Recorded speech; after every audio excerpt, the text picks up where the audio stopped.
It's been a long journey, but we're finally here at the apex of the Crossbell Community Ranking.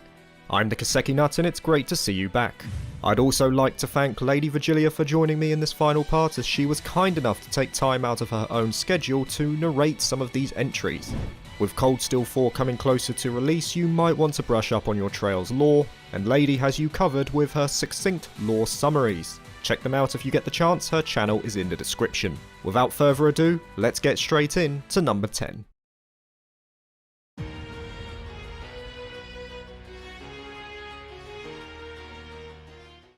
Coming in as the last of the double digits, we have Aryos McLean.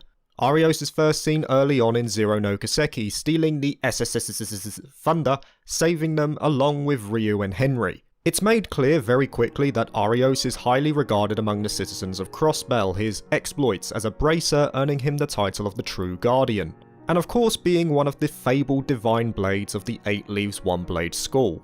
Throughout the journey, Aryos gets involved with the SSS in more ways than one, offering words of advice at critical junctures, but also acting as one of their greatest barriers near the end of the duology. Now, Aryos is an interesting character, at least based on the community's thoughts. In a recent podcast I joined, the Kiseki Cast, you should check it out, the host, Tyler, stated that he is not a fan of Aryos because he feels the man betrayed the Bracer's ideals. Some others have even said that he indirectly assisted the DG cult by giving his strength to the Croix clan. While I see the first point as valid, I definitely don't see his connection to the cult in any way. He only joined the Azure Zero project after the death of his wife, which of course was after the cult was eradicated in the joint operation which he was a part of. So for all he knew, the cult was non-existent at this point. Me personally, I love the guy. He's one of the strongest characters in the series. A doting father, someone who feels obligated to help others as part of the Bracer Guild, but is also burdened by the harsh reality of Crossbell's situation. The people of Crossbell see Aryos as their guardian, their sword saint if you will, so that must hurt the man when he knows that all the faith put in him is completely misplaced.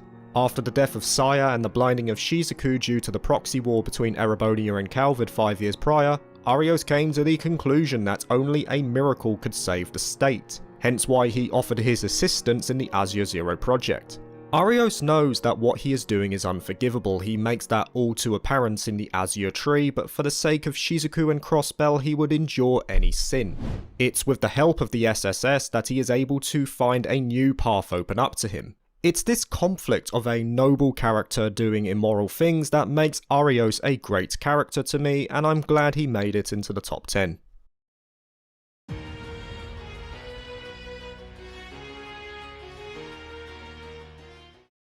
At number 9, we have the 7th Anguis of Ouroboros and the regal head of the Stahl Ritter, Aryan Road.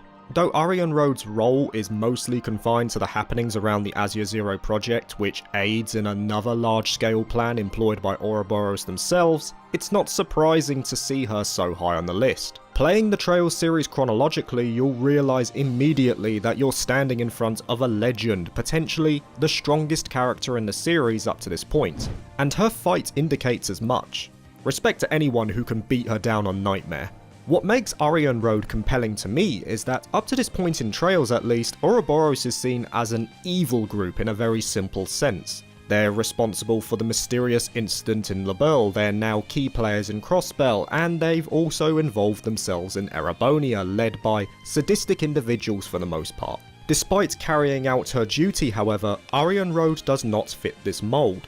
She's elegant, noble, empathetic even. It shows another dimension of character within Ouroboros, which suggests that there is more to this group than first meets the eye. In terms of Aryan Road herself, she paves the way for the inevitable Erebonia arc, providing the player with some key questions leading out of Crossbell to the Empire. Namely, whether she is the real Lance Maiden from the War of the Lions 250 years ago. Representing one of the strongest yet compassionate individuals in the series, I can agree with Aryan Road's position here. And in light of touching on Erebonia, I felt it would be a good idea to segue to my future plans for a Cold Steel Community Ranking, which will most likely see release after Cold Steel 4 hits the stores this fall. This will be split into two halves, a Cold Steel 1 and 2 ranking and a Cold Steel 3 and 4 ranking. and I will gradually release character polls through my community tab, so keep an eye out.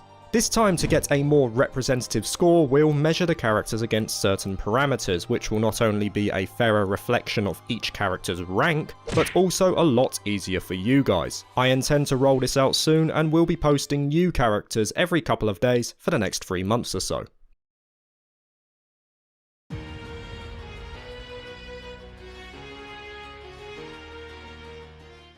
We did a good thing, fam! Making it into the top 10 and 1 position higher than his rank among the Gralsritter, we have the 9th Dominion, the Azure Testament, Wazi Hemisphere coming in 8th place. Now, behold the true best girl of the arc, the one with more sex appeal than any SSS female.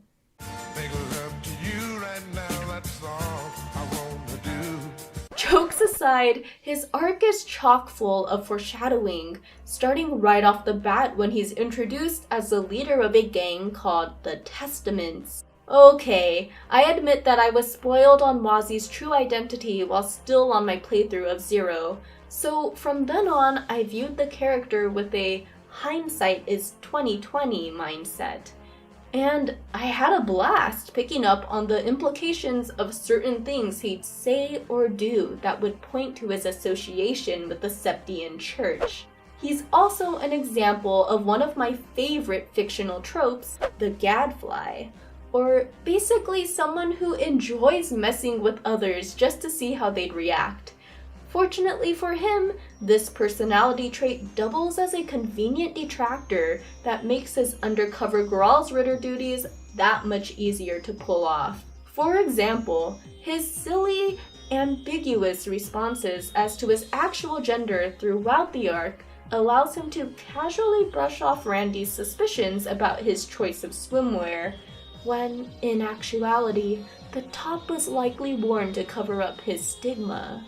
Overall, despite his smooth aloofness, time and time again, he proves to be a good guy who does the right thing, from lending some much-needed assistance during the Schwartz auction, to providing the team's transportation and resources via his personal airship in the final chapter of Azure.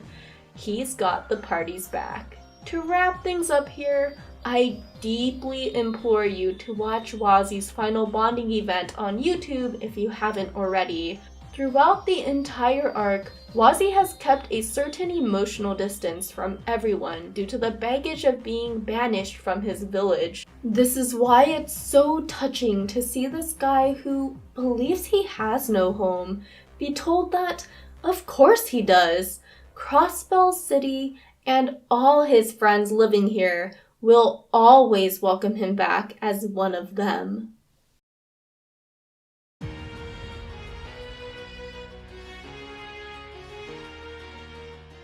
Squeezing into 7th place is our very own lavender-haired child prodigy, Ouroboros Enforcer 15, Ren. I mean, seriously, despite her young age, she flawlessly excels at anything and everything she puts her mind to. Hacks art strength and death blow-inducing S-craft? Check. Matching the Epstein Foundation's ace, the Aeon system using Tio, and the hacker genius Yona in tech savviness? Check. Commanding a Gordius-class orbital archaism to save the party when all hope is lost?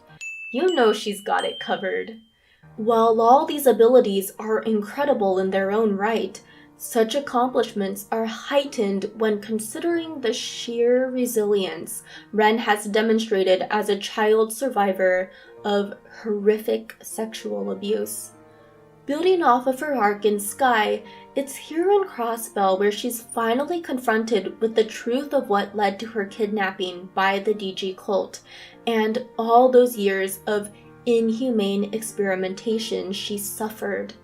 Her birth parents did not abandon her to this fate.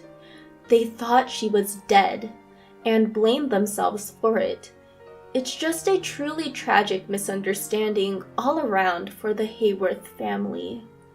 Let's not get started on how much I bawled seeing Ren protect her younger brother she's never even met before, and seeing Ren's reaction the moment she stepped out of that closet. Fast forwarding to the end of Zero, and Pottermodder proves it's the best dad-mom bot when it refuses to let Ren run from her true feelings, plopping her right in front of her new bright future instead. Get it? We see the culmination of Ren's main character arc when she returns late in Azure to help liberate Crossbell.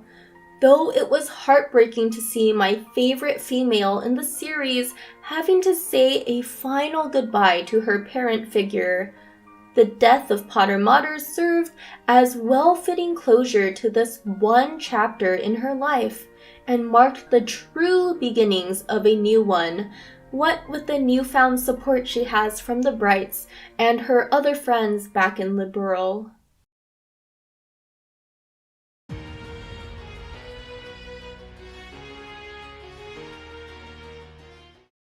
Coming in at number 6, we have the one that must be protected, the Zero Child, Kia.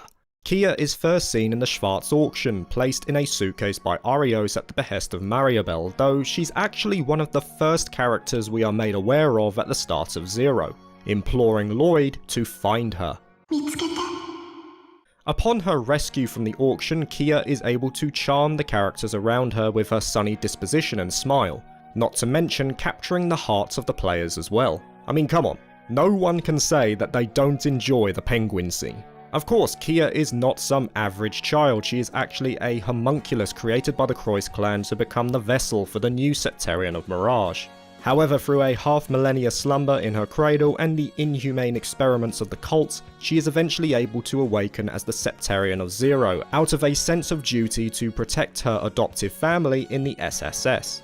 In my personal favourite twist in gaming, Kia had actually used the power of Mirage, time and space to alter causality so that the SSS would survive in their battle against Joachim. In the original timeline, the grief she felt from the deaths of the Force sparked her powers on a smaller scale, and knowing that something similar could happen again, she felt she had to take her role as the Septarian of Zero to keep everyone safe.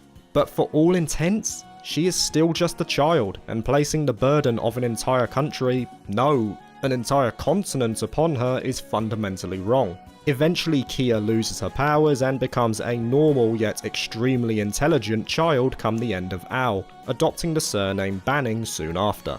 Kia is the personification of innocence and joy, one of the people we feel compelled to fight for through our journey in Crossbell. To preserve this smile, we would break through any barrier.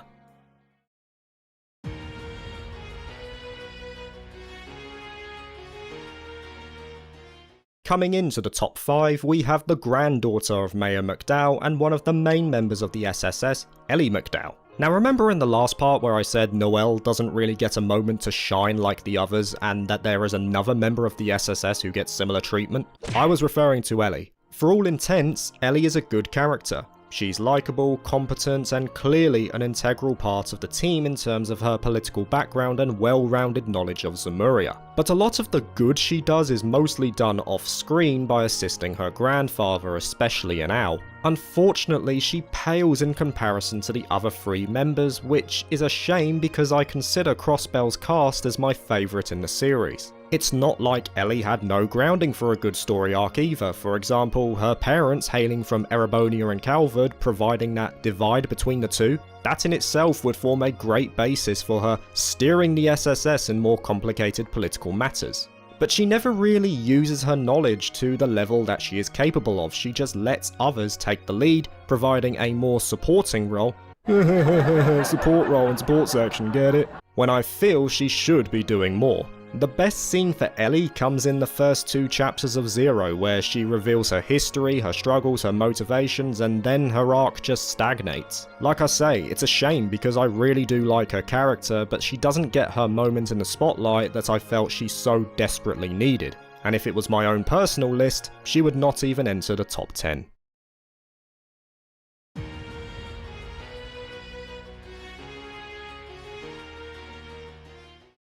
At number 4, we have the bombshell of the East and Princess of the Moon, Risha. Risha's life in the majority was dedicated to succeeding her father as the Master Assassin Yin, a lineage passed down for over a century. With no memories of her mother, Risha's life revolved around her training until the day when she would finally take the mantle. That day came sooner than she thought, as her father contracted an incurable disease, and despite being one of the most capable Yin in history, he succumbed to his illness soon after.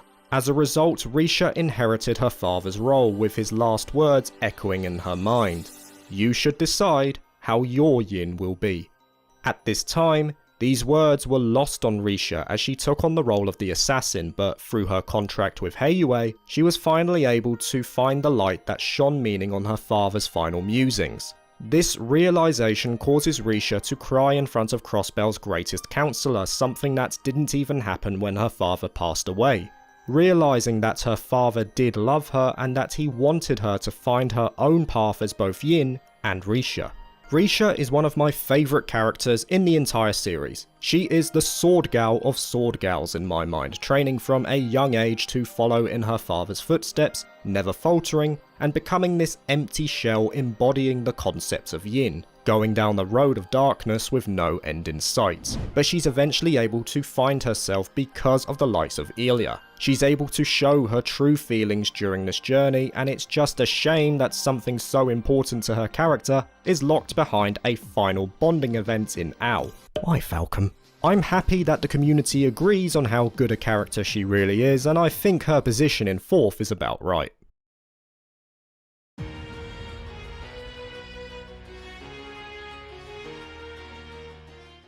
Taking the bronze medal in 3rd place, we have the main protagonist himself and unassuming playboy, Lloyd Bannings. Lloyd very quickly takes on the role of the leader of the SSS, able to unite them with a never say die attitude and a combination of words that just seems to come naturally to him. Literally, if Lloyd ever failed as an investigator, he could easily become the best counselor in Zemuria. It's insane the amount of people he is able to sway through his words alone. He's even able to change the mind of lawyer Ian, who was hell-bent on the Azure Zero project for years. That's a dangerous power. Are we sure Lloyd isn't some sort of septarian as well? The septarian of swag?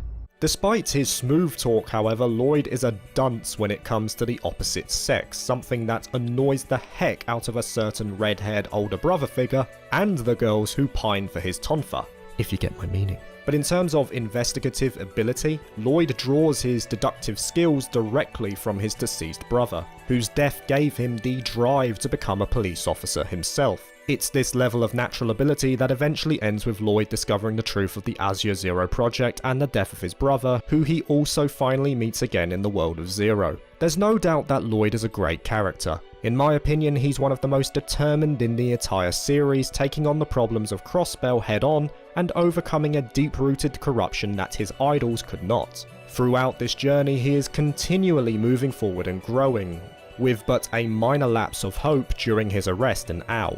What really points to Lloyd's strength though for me comes in his final meeting with Guy at the end of Ao. To finally see his brother again, to have the possibility of living with him once more, many people would jump at that opportunity, but not Lloyd, as it would be a dishonour to the challenges that everyone has overcome together. And it's this empathy, compassion and never give up attitude that combines to make Lloyd one of the finest in the series, and I'm happy to see him in the top 3.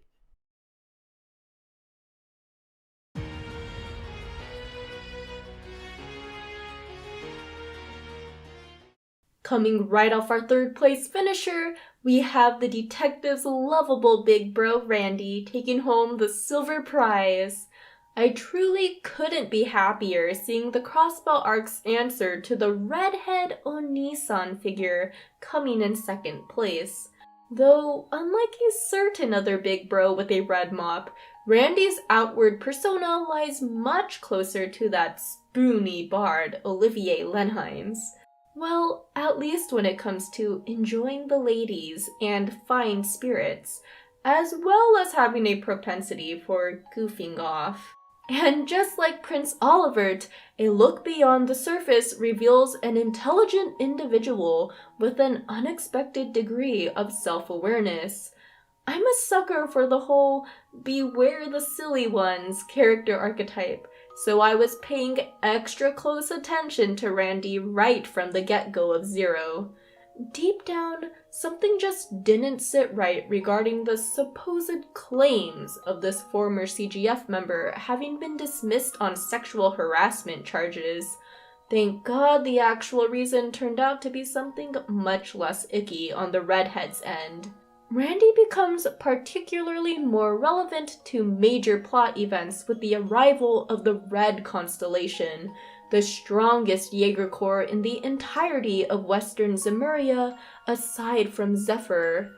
His uncle, the Ogre Rosso, and cousin Bloody Shirley commit some really terrible deeds in Crossbell, all while pestering him to take up the mantle as their leader, since he is the son of the now-deceased war god. Unfortunately for his Jaeger family, Randy's been harboring a growing distaste of the Jaeger lifestyle. Inheriting his father's position ultimately became irreconcilable after his very own strategy ended in the massacre of an entire town and, most heartbreakingly, the death of his friend. It's no surprise that this resulted in heavy baggage, the kind that prompted Randy to never let his friends get involved with his Jaeger past ever again. And so, he went to confront his dangerous family all on his own and nearly got himself killed if it wasn't for Lloyd and the rest locating him in the nick of time. Picking up after this major event, the Redhead's eventual acceptance of the SSS, his new family's support, is heartwarming to watch, especially regarding that toast he shares with his bro Lloyd right before the final dungeon.